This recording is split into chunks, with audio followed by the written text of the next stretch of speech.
Olá, meus amigos, a paz do Senhor. Nós estamos começando a nossa terceira aula, nossa terceira lição. O título da aula de hoje é Viva em Santidade. Se você já está aí com a sua agenda, com o seu caderno em mãos, já coloque aí o nome da nossa terceira aula, Viva em Santidade. Eu tenho certeza que você vai continuar sendo muito inspirado e abençoado pela palavra de Deus. Nós vamos ler o texto que está em 1 Coríntios, o capítulo número 6, o versículo 9 a 11. Se você pode, por gentileza, abra sua Bíblia juntamente conosco em 1 Coríntios, o capítulo número 6, o verso 9 até o verso número 11. Vamos ver o que nos diz a palavra do Senhor. Está escrito: Ou não sabeis que os injustos não herdarão o reino de Deus? Não vos enganeis, nem os impuros, nem os idólatras, nem os adúlteros, nem os efeminados, nem os sodomitas, nem os ladrões, nem os avarentos, nem os bêbados, nem os maldizentes, nem os roubadores herdarão o reino de Deus. Tais fostes alguns de vós, mas vós lavastes, fostes santificados, fostes justificados em nome do Senhor Jesus Cristo e o Espírito do nosso Deus. Então nós fomos justificados, nós fomos lavados, nós fomos purificados por intermédio do nome de Cristo Jesus e também pelo Espírito Santo de Deus. Texto poderoso, palavra poderosa. Aqui nós percebemos que o Paulo ele coloca diversas classes de pessoas, diversos tipos de pecados são mencionados aqui, falando daqueles que não herdarão o reino dos céus. Mas só que essa realidade já não está sobre nós. Assim como nós aprendemos na primeira aula e na segunda aula, nós não vivemos mais debaixo do jugo do pecado, da condenação, da morte. Nós recebemos uma nova natureza. Nós somos filhos de Deus, esta é a nossa identidade. Então, se nós possuímos uma nova natureza, nós precisamos viver a partir desta realidade. E é exatamente isso que o Paulo vai dizer. Olha, presta atenção, o versículo número 11. Nós fomos justificados, purificados pelo nome de Jesus e pelo Espírito Santo de Deus. Então, a partir dessa purificação, a partir dessa realidade, nós precisamos moldar o nosso comportamento. Antes de Jesus, nós tínhamos um comportamento perverso, o nosso coração era enganoso, fraudulento, corrupto, um coração de pedra. Mas agora, com o Espírito Santo de Deus dentro de nós, agora nós somos filhos, herdeiros da promessa de Deus. Necessitamos ter um novo comportamento, ter uma nova prática de fé, um novo posicionar diário. E é exatamente sobre isso que nós vamos falar nessa lição número 3, que é Viva em Santidade. A vida cristã, ela é desenvolvida através de um processo contínuo de santificação a Deus. Uma vez que você nasceu de novo e concluiu o seu passado, pôs um ponto final no seu passado, torna-se importante dar mais um passo no seu crescimento cristão. A santificação é o caminho para você permanecer em Deus. Então veja bem, esse caminho chamado santificação, ele acontece em duas instâncias. A primeira instância é a forma como você lida com o pecado. E a segunda instância é a sua consagração a Deus. Então perceba, o caminho da santificação acontece em dois momentos. Primeiro é a atitude de lidar e tratar com o pecado. E o segundo momento é o consagrar-se a Deus. E nós vamos falar um pouco sobre isso nesta lição. Certa vez, um jovem perguntou a um homem de Deus sobre como ele poderia fazer para crescer na sua vida espiritual. O servo de Deus respondeu da seguinte forma: veja bem, quantos dias se passaram com que você pecou e não lidou com esse pecado? A chave para o crescimento espiritual é nós arrependermos e lidarmos com o pecado em nossa vida de forma imediata. Você pecou, você já precisa se arrepender, confessar diante do Senhor. Então a gente vai passar por esse caminho da santificação, abordando nesse primeiro momento a forma como nós devemos lidar com o pecado. Então, veja bem, o primeiro ponto é a base para nós lidarmos com o pecado. A gente precisa entender qual é esta base. Olha, o nosso tratar com o pecado, ele está baseado apenas na nossa consciência. Quando nós estamos em comunhão com Deus, a nossa mente vai nos mostrar aquilo que precisa ser transformado, aquilo que precisa ser lapidado no nosso coração. Pode ser que nós tenhamos cometido mais de 1000 pecados por dia, Mas quando nós entramos em comunhão com Deus, nós vamos confessar e pedir perdão apenas por aqueles pecados que nós conseguimos nos lembrar, que a nossa mente nos acusa. Então veja bem, se você se lembra de 5 pecados, lide com 5 pecados. Se você se lembra de 20 pecados, lide com os 20 pecados. Nós temos que lidar com os pecados que nós lembramos. Agora é fato, quanto mais comunhão você tem com Deus, mais sensível você será a respeito dos seus pecados. Quanto mais intimidade com Deus você tem, maior vai ser a sua percepção daquilo que precisa ser mudado na sua vida. Se durante o dia você consegue apenas se lembrar de 2 ou 3, certamente você precisa rever como está a sua comunhão com Deus, porque nós estamos sempre suscetíveis ao erro, ao pecado, às falhas. Então, meus amigos, a verdade é essa. Todavia, se por um lado a sua consciência não te acusa de ter pecado, ou então te acusa de forma muito, muito superficial, tome cuidado, porque isso é um sinal que você ainda não passou pelo processo de novo nascimento e a sua intimidade com Deus não está ainda estabelecida de forma forte, de forma coesa. Veja bem, como que nós lidamos com o pecado? Esse é o segundo ponto. Como que a gente vai lidar com o pecado? A gente vai lidar com o pecado que a gente lembra, óbvio, é fato. Mas entenda, se você esperar o findar do dia para poder orar e pedir perdão, certamente a tua mente vai esquecer de algum pecado que você cometeu durante o seu dia, durante o decorrer das suas atividades, daquilo que você realiza diariamente, você vai acabar se esquecendo de algum detalhe. Então, o segredo para se lidar com o pecado é confessá-lo imediatamente. Assim que você pecar, você precisa confessar, apresentar esse erro, essa falha, esse pecado diante de Deus, para que você alcance o perdão pelo Senhor, para que esse pecado posteriormente não se torne um pecado de estimação. Tem pessoas que falam assim, fala para o fulano que eu não estou em casa. Recebe uma ligação que não gostaria de atender, e aí fala assim, fala para o fulano que eu não estou. Vai se acostumando com pecados assim, com esse tipo de mentira. Então veja bem, assim que você pecar, assim que você perceber que fez algo que não agradou o coração de Deus, a vontade de Deus, não espere o fim do dia para se arrepender e para pedir perdão, porque senão isso pode virar uma bola de neve e principalmente você pode acabar se esquecendo. Então se você faz isso, você acaba tendo um pecado ou então acaba se acostumando com uma prática que você não deveria se acostumar de forma alguma. Então pecou, você precisa lidar imediatamente. Eu quero ler um texto com vocês que está em Atos, o capítulo número 10. Se você pode, por gentileza, mais uma vez, abra sua Bíblia juntamente conosco em Atos, o capítulo número 10, o versículo 43. Olha o que está escrito em Atos, o capítulo número 10, o versículo 43. Diz o seguinte: dele todos os profetas dão testemunho de que, por meio do seu nome, todo aquele que crê recebe a remissão de pecados. Então veja bem, quando você for lidar com o seu pecado, quando você for confessar o seu pecado diante do Senhor, você precisa ter essa consciência que Deus, que Jesus, que o nome do nosso Senhor é poderoso, é eficaz para trazer o quê? A remissão de todo e qualquer pecado. Já não existe mais sobre a sua vida condenação. Uma vez que você confessou o seu pecado diante de Deus, se arrependeu, abandonou, deixou para trás, existe perdão para a sua vida, existe reconciliação sobre você. Em 1 João, capítulo número 1, versículo 9, diz que se nós confessarmos os nossos pecados, o nosso Deus, Ele é fiel e justo para nos perdoar todos os pecados. Perceba, não é apenas alguns, mas perdoar todos os nossos pecados e nos purificar de toda injustiça. Então creia nisso, Deus ele sempre estará disponível para te perdoar, disponível para poder reconciliar o seu relacionamento com o Pai. Olha só, como que nós lidamos com o ato do pecado? Com relação ao ato do pecado cometido, nós devemos seguir as seguintes diretrizes. Presta muita atenção.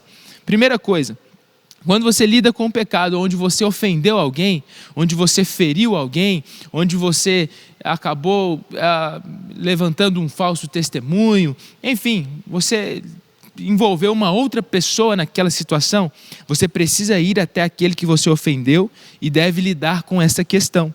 Trate apenas com as pessoas envolvidas, não envolva outras. Um exemplo, você discutiu com a tua esposa, você brigou com a tua esposa, pecou com a sua esposa ali, naquele momento de comunhão, você acabou falando coisas que não deveria, ofendeu a tua esposa. Você não precisa vir a público e fazer um discurso pedindo perdão.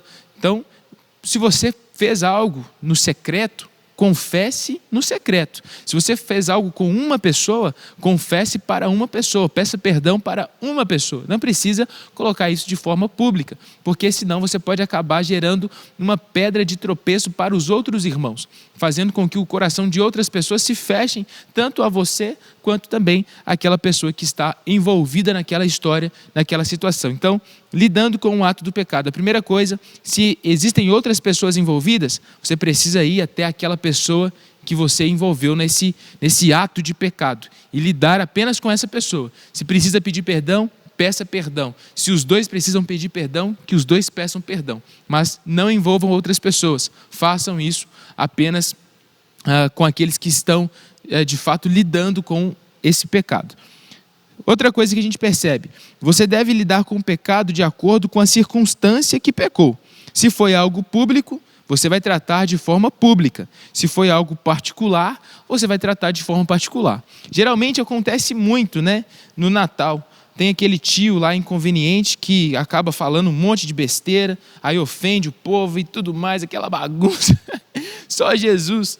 Aí chega no Natal seguinte, aí tá lá, né? Com aquela cara de madeira lá, mais mal lavada, achando que nada aconteceu. Então, veja bem, situações assim, que são públicas, você precisa pedir perdão de forma pública. Se talvez você estava com a sua família e aconteceu uma situação onde envolveu todas as pessoas, ou então mesmo que não tenha envolvido todas as pessoas, mas as pessoas viram aquela situação vergonhosa, você precisa lá publicamente falar o seguinte: olha, pessoal, no ano passado eu tive esse comportamento, eu me excedi, eu exagerei, eu tratei mal os meus filhos, eu tratei mal o meu marido, a minha mulher, eu tratei mal o meu irmão, não sei. Você vai precisar fazer de maneira pública. Se o teu pecado é público, lide de forma pública, peça perdão publicamente. Se o teu pecado é no particular, você não precisa se expor, não precisa envolver outras pessoas que não têm nada a ver com essa situação. Lide de forma particular. Outra coisa, você deve tratar apenas da parte que você é responsável. Isso aqui muitas vezes a gente não entende. Quando nós lidamos com o pecado e que envolve outras pessoas, e a gente tem essa consciência de arrependimento, você tem que lidar apenas com aquilo que cabe você.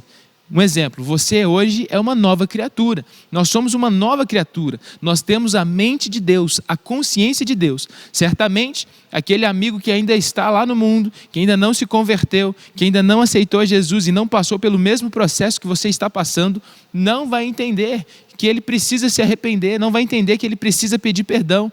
Muitas vezes nós queremos impor sobre as pessoas, ou então forçar sobre as pessoas essa condição de se arrepender, de arrependimento. Quando na palavra nós percebemos que o que gera arrependimento, que gera essa consciência, essa necessidade de nós confessarmos e pedirmos perdão, é o Espírito Santo de Deus. Então, como que você pode forçar alguém a se arrepender, a pedir perdão, sendo que você não é o Espírito Santo? Então, e sendo que essa pessoa também não possui o mesmo Espírito Santo que está aí dentro do teu coração. Então, você precisa lidar apenas com a sua parte do pecado. Mas pastor, o fulano não se arrependeu, o ciclano não pediu perdão. Não tem problema. Lide apenas com a sua parte. Não force ninguém a fazer nada. Deixe que o Espírito Santo vai convencê-lo do pecado, vai convencê-lo do juízo, daquilo que é certo e daquilo que é errado, no tempo de Deus, no tempo determinado pelo Senhor. Uma outra parte importante que a gente vê aqui no nosso estudo é que você deve restituir os prejuízos materiais. Nós vimos na lição anterior, né, citando aí um pouco sobre Zaqueu. Zaqueu, ele restituiu as pessoas que ele havia defraudado. Então, se você teve alguma coisa obtida de forma ilegal, de forma não correta, você pecou de certa forma, furtando algo de alguém, você precisa restituir isso em nome de Jesus. Se houve prejuízos dessa natureza, você deve ir até a pessoa e fazer com que ela seja o quê? Restituída. O alvo da restituição, naturalmente, é o dono.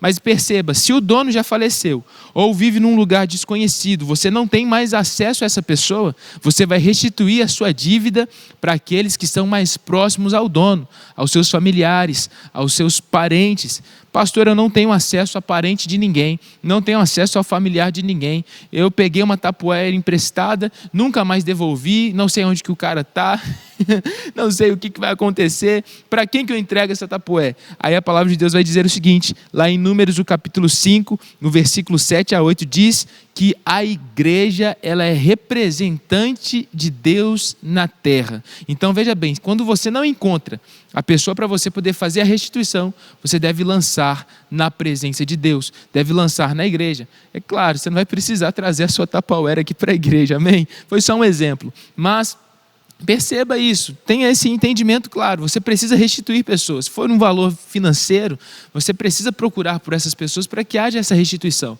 Se você não encontrar, faça isso na igreja. Nós temos aqui os nossos envelopes, aí você vai escrever lá no seu envelope, né, restituição, representando fulano de tal. Marque um gabinete, converse com o seu pastor, que nós iremos fazer esse procedimento e esclarecer todas as suas dúvidas em nome de Jesus. Então, caso você não encontrou a pessoa fisicamente, tem familiares, restitua para Deus, e o representante do Senhor é a igreja aqui na terra, ok? Bom, dito isso, vamos ver agora como que nós conseguimos vencer o pecado. Esse é um ponto importante. Como que eu e você conseguimos vencer o pecado? Lembra que nós estamos falando do processo da santificação. Para nós trilharmos o caminho da santificação, nós temos que aprender a lidar com o pecado e nos consagrar a Deus. Nesse primeiro momento, estamos falando sobre como devemos lidar com o pecado. Então a gente aprendeu como a gente consegue lidar com o pecado em algumas situações, falamos um pouco sobre a confissão e agora nós vamos falar sobre como que nós vencemos o pecado, como que você vai conseguir vencer o pecado, como que eu vou conseguir vencer o pecado no dia a dia, na realidade da nossa vida. Eu quero ler um texto com vocês, que está em Tiago, capítulo 1, se você pode, mais uma vez, abra sua Bíblia, em Tiago, capítulo número 1, o versículo 13 a 15. Tiago, capítulo 1, 13 a 15, por gentileza, abra sua Bíblia, vamos ver o que diz a palavra de Deus em Tiago, o capítulo 13 até o versículo número 15. Tiago, capítulo 1, o versículo 13 até o versículo 15. Está escrito o seguinte, Tiago, capítulo 1, 13 a 15. Ninguém ao ser tentado, diga, sou tentado por Deus, porque Deus não pode ser tentado pelo mal, e Ele mesmo a ninguém tenta. Ao contrário, cada um é tentado pela sua própria cobiça. Quando esta o atrai e seduz, a cobiça então... Quando esta o atrai e o seduz, então a cobiça, depois de haver concebido, dá a luz ao pecado. E o pecado, uma vez consumado, gera a morte. Palavra de Deus. Então veja bem, gente, ninguém pode falar que está sendo tentado por Deus, porque Deus não tenta ninguém. Deus, ele prova as pessoas, prova os seus filhos, né? Agora, tentar não, a tentação não vem de Deus. A tentação vem do nosso desejo humano, nosso desejo carnal, a nossa carne nos tenta, sabe? Nós temos que ter esse discernimento. Quando somos tentados, não somos tentados também pelo diabo. A gente fala assim, ai meu Deus, o diabo está me tentando. Não, você está sendo tentado pela sua própria carne, pela sua própria natureza, pelos seus próprios impulsos, né? Se a sua tentação é algo que envolve a questão da sexualidade, vícios de drogas, etc, etc. Tudo isso é a sua carne gritando e desejando o pecado. Então veja bem, o pecado ele não acontece por acaso, isso não existe. Nossa, pastor, de repente eu pequei, eu tropecei e pequei, isso não existe. O pecado, ele não acontece do nada, ninguém tropeça no pecado, ninguém cai no pecado por acidente, não. O pecado ele sempre acontece de forma intencional. Ele é o fruto de um processo e nós vamos aprender como vencer e como quebrar esse processo para que a gente não tenha uma vida, né, de fato sendo uma vida escravizada pelo ato do pecado. Então veja bem, nesse processo, agora sim, Satanás ele vai tentar despertar a sua natureza carnal para você fazer algo contrário à vida de Deus e ao Espírito Santo de Deus. Então perceba, a tentação ela é a nossa carne que tenta, é a nossa carne que grita. Agora, o diabo, Satanás, ele vai fazer de tudo para despertar esse desejo, para despertar esses prazeres no nosso coração. Veja, a tentação não vem do diabo, mas o diabo ele faz o possível para poder despertar esse desejo de você, esse desejo dentro do seu coração, dentro do seu interior, esse desejo na sua carne, ok? Então, pense da seguinte forma: se o camarada ele tem problemas com o álcool, ok? O diabo ele vai tentar gerar situações que vai fazer com que esse desejo pelo álcool seja intensificado na vida dele, entende? O diabo ele vai promover isso. Mas uma vez que o rapaz ele venceu esse pecado, ele lidou com esse pecado, ele lançou para longe da sua realidade esse pecado, essa condição, ele não será mais tentado nisso. A carne dele já não será mais tentada dessa mesma forma. Então, você precisa entender esse ponto, né? essa questão aqui, no nome de Jesus. Vamos dar seguimento, dando continuidade. Portanto, se você quer vencer o pecado, você precisa entender o processo do pecado. E esse processo, ele envolve 5 estágios, ok? Se você pode, vai anotando aí, em nome de Jesus. Primeiro processo que faz com que nós cometemos o ato do pecado. O primeiro processo que envolve é a atenção. Nesse primeiro estágio, o diabo ele vai procurar atrair a sua atenção para o pecado. E ele faz isso através dos seus olhos, ele faz através dos seus ouvidos e ele também faz através do seu tato. Então procure evitar pessoas, lugares, circunstâncias que fazem você pecar. Vamos ler aqui Mateus, o capítulo número 5, o versículo 29. Olha o que está escrito em Mateus 5, 29.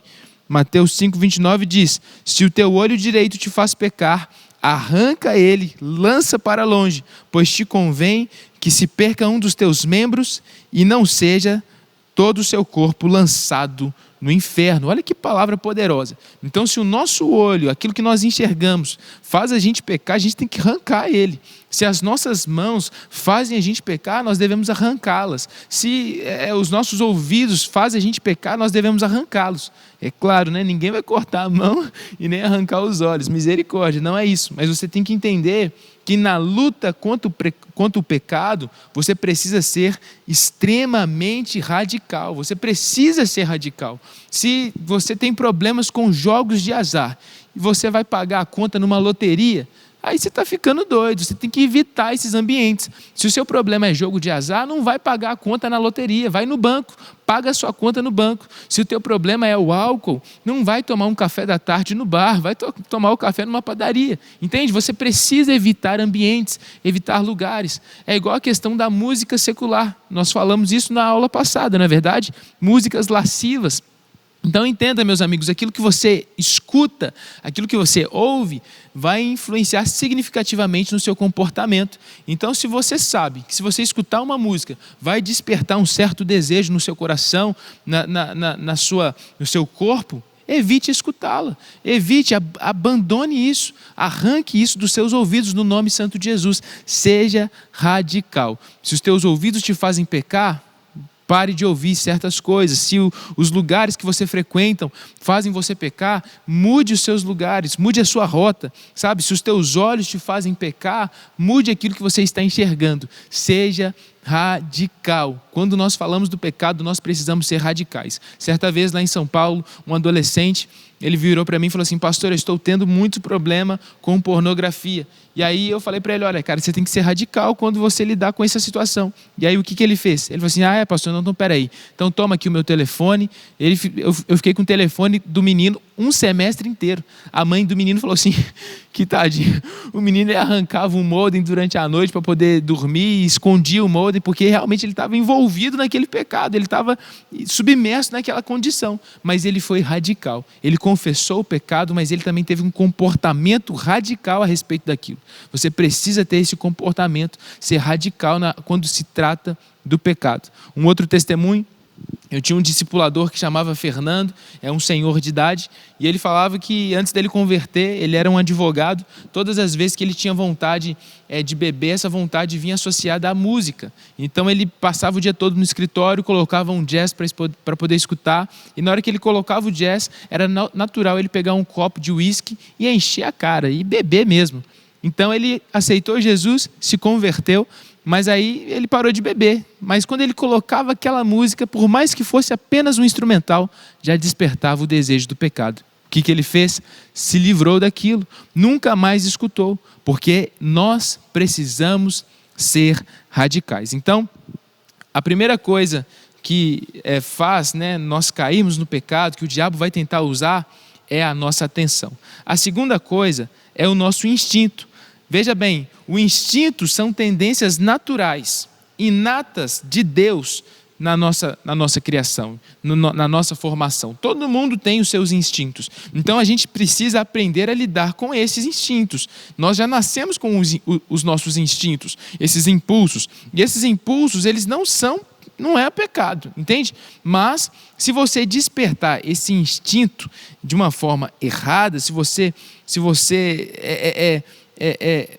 deixar se levar e atender todos os seus impulsos naturais, aí sim você vai estar pecando. Então veja, a tentação ela é baseada nesses instintos. Ser tentado não é o ato do pecado. O que não podemos fazer é nos entregar à tentação, ok? Então, se você está num relacionamento, em um namoro, se você está, noivado, é natural, você vai ter certos instintos, certos impulsos, que são naturais, mas só que eles não podem ser o quê? Despertados de forma errada, e nem no momento errado. Então o seu instinto, ele é natural. Às vezes a gente fica nervoso também com alguém, não é verdade? A gente recebe alguém fechando a gente no trânsito, ou então alguém talvez nos tromba de uma forma muito violenta, e aí você fica nervoso, na hora que você vai perder a paciência, você fala assim, não, eu não posso fazer isso, eu não posso ter esse tipo de comportamento. O seu instinto vai querer ser violento, vai querer revidar, o seu instinto vai querer talvez proteger, Alguém tenta roubar ali o seu filho, sua filha, tenta roubar você com a sua esposa ali, aí no instinto natural você vai querer defender de certa forma, ser agressivo, mas nós não podemos atender sempre esses instintos, porque não é certo. Esse instinto despertado e ser atendido de forma errada, no tempo errado, se torna pecado. Então, por isso que é extremamente importante nós termos o domínio próprio. Terceira coisa, o desejo. Veja bem, o desejo é diferente do instinto, ok? O instinto, uma vez despertado erradamente, torna-se desejo, ok? Então, primeiro é o instinto, é aquilo que é natural, aquilo que nós já sentimos mesmo. E a terceira coisa é o desejo, ok? Então, entenda, o instinto leva você a desejar. Se você deu atenção a esse instinto, se você despertou esse instinto de forma errada, isso vai virar um desejo. E o desejo é a tentação no seu grau máximo. Nesse ponto, você só vai conseguir vencer com a ajuda de alguém. Então, você tem que procurar um irmão, procurar um discipulador e imediatamente já se lembrar de 1 Coríntios, o capítulo 10, 13. Você tem que procurar por alguém, pedir por ajuda, pedir por socorro e falar assim, meu Deus, olha, eu estou com esse desejo, arranca isso do meu coração, eu quero confessar, eu quero pedir perdão, eu já estou me arrependendo. Entende? Então, o instinto despertado de forma errada vai produzir o desejo no seu coração. E esse desejo, meu querido, é o que te faz fazer isso aqui, ó. É o que precisa só de uma gotinha para você poder pecar. Porque o desejo já está no seu coração. Agora veja bem, o quarto ponto é a intenção ou a ação. Nesse estágio, o pecado ele já é consumido, já foi realizado. Então, quando você... Vamos ver essa trajetória. Quando você deu atenção a uma circunstância, a uma situação que você não poderia ter dado, essa atenção fez com que despertasse o seu instinto, esse instinto despertado de forma errada, de forma inconsciente, produziu um desejo, e o desejo já é o grau máximo da tentação. Então, quando esse desejo já atingiu o seu grau máximo, você já caiu nessa questão da intenção, da ação. A única solução que você tem agora é pedir perdão e se arrepender. Então, a intenção e a ação é o estágio do ato cometido, é o pecado cometido. É quando o desejo vira comportamento. Desejo é diferente de comportamento. Nós podemos ter o desejo e, num conflito ardente, lutarmos contra ele. Mas quando nós passamos por esse processo e nós temos o desejo, e esse desejo vira um comportamento, ou então vira uma intenção, é porque nós já decidimos pecar. E a única solução é confessar e abandonar, ok? Então, uma vez que você tem o desejo, você tem a intenção de pecar, já está pecando, já é errado. Você precisa confessar ao Senhor, se arrepender e abandonar em nome de Jesus. O quinto ponto aqui que nós vemos é esconder-se. Então, no caminho do pecado, você tem esses 5 estágios. Você tem a sua atenção, o seu instinto, o seu desejo, a intenção, que é o ato cometido, e por final, você tem o quê? A vontade de se esconder. Todo mundo que peca, todo mundo que erra, tem o desejo, tem a vontade de se esconder, de manter-se escondido, de ocultar aquilo que fez, aquilo que realizou.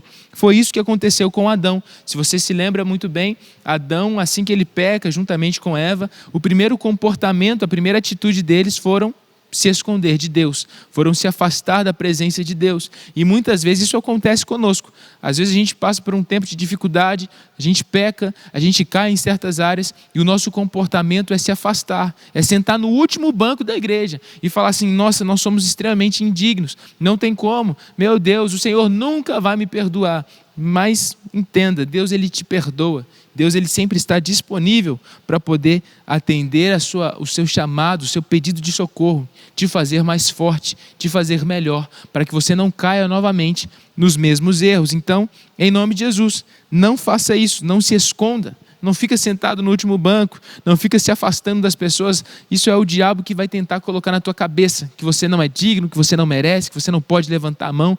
Às vezes você vai vir para o culto e o diabo vai falar assim: como que você pode levantar a sua mão sendo que você acabou de pecar, você acabou de brigar, você acabou de discutir, você acabou de fazer isso, você acabou de trair, você acabou de fazer enfim, um tanto de coisa.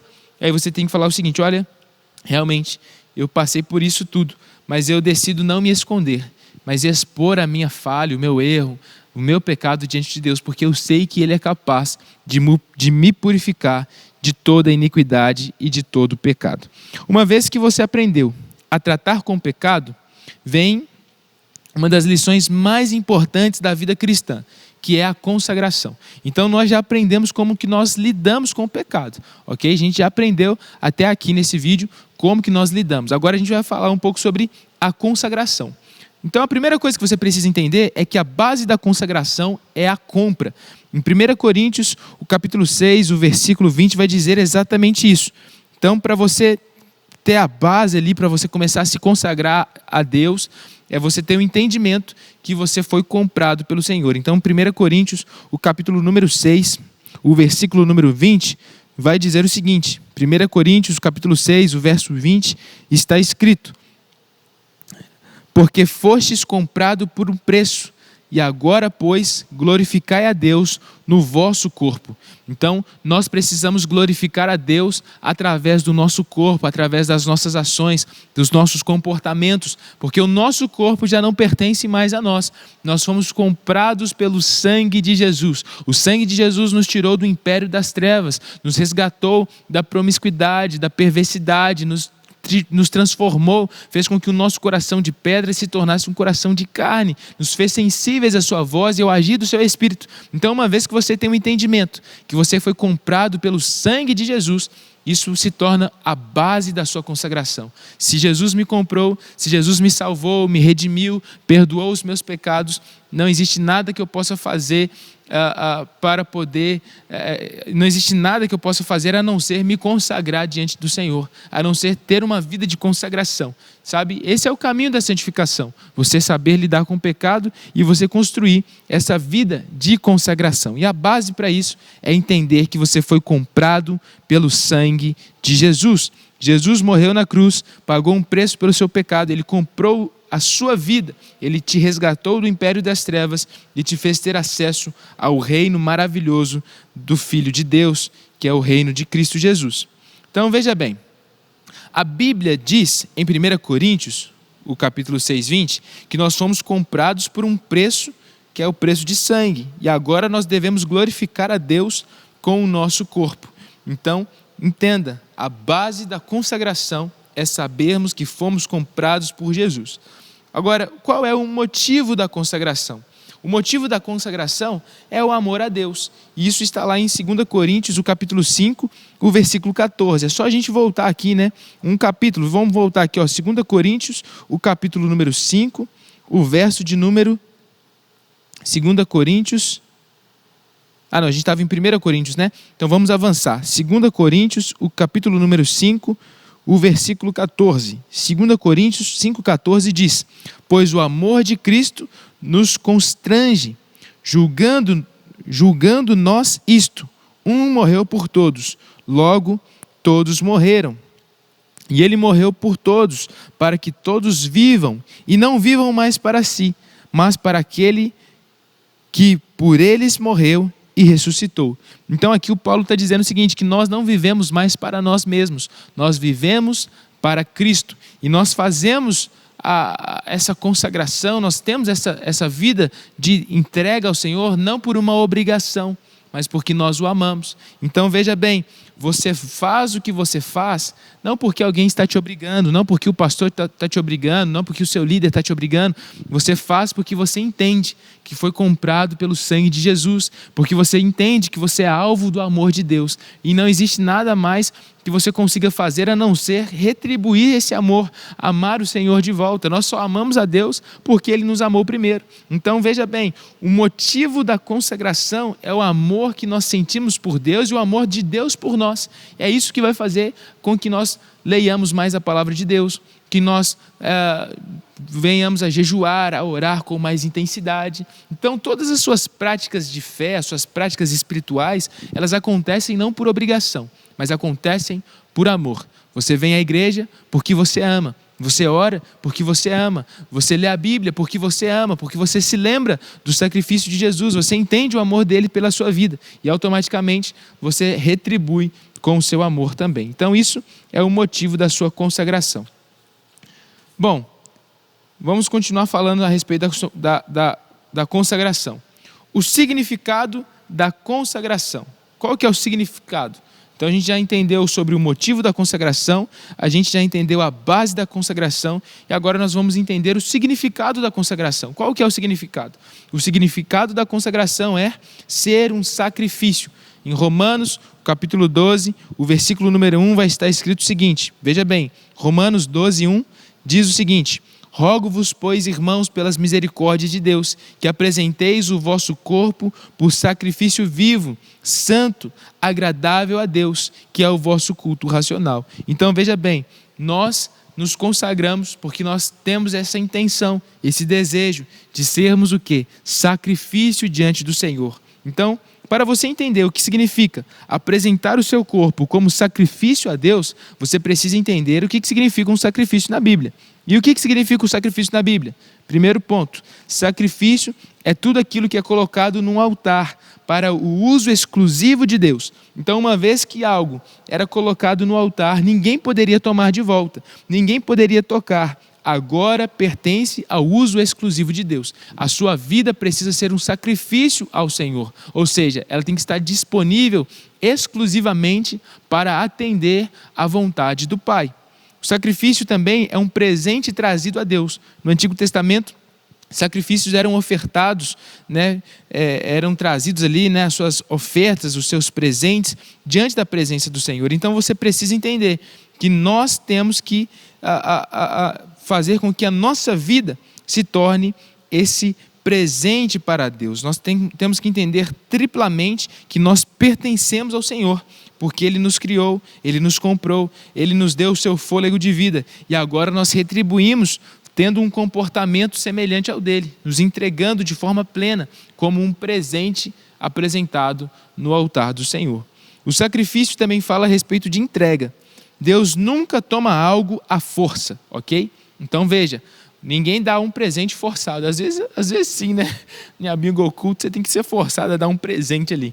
Mas o sacrifício que a gente está falando aqui não tem a ver com tomar algo à força, mas tem a ver com o quê? Com uma entrega genuína, espontânea.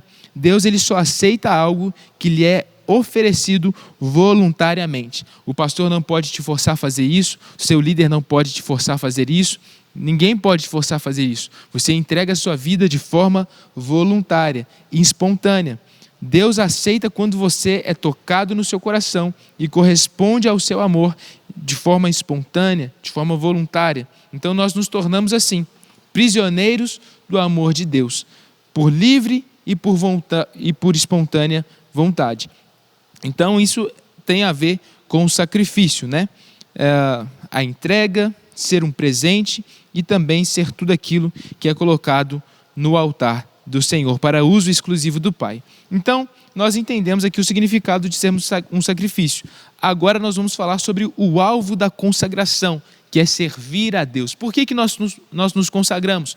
Para servir a Deus, para nos apresentarmos como seus servos, né? Como seus trabalhadores, seus cooperadores. Então você se consagra para que você esteja ávido ao serviço. Lá em 1 Coríntios, o capítulo 3, versículo 9, nós já lemos isso, né? Que nós nos santificamos, nós nos consagramos para o serviço, para servirmos ao Pai. É como se fosse essa preparação, né? Você vai fazer ali o médico, ele vai fazer uma cirurgia, né?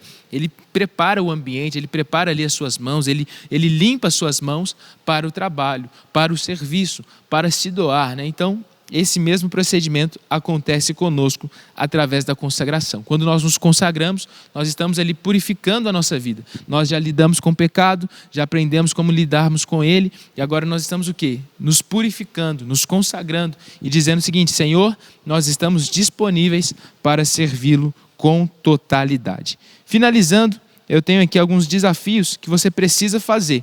E esses desafios, eles estão logo abaixo na descrição do nosso vídeo. Tem um link onde você pode acessar e ver, além de você ver todo o nosso resumo da aula, tudo aquilo que nós abordamos, todos os tópicos, você vai também ter aí nesse link abaixo alguns desafios e alguns questionários, para a gente ter certeza que você recebeu e absorveu 100% da nossa aula, do conteúdo de hoje. Que Deus abençoe vocês e nós nos vemos no próximo vídeo, em nome de Jesus, se Deus assim nos permitir. Um abraço, gente, até o próximo vídeo. Fiquem na paz.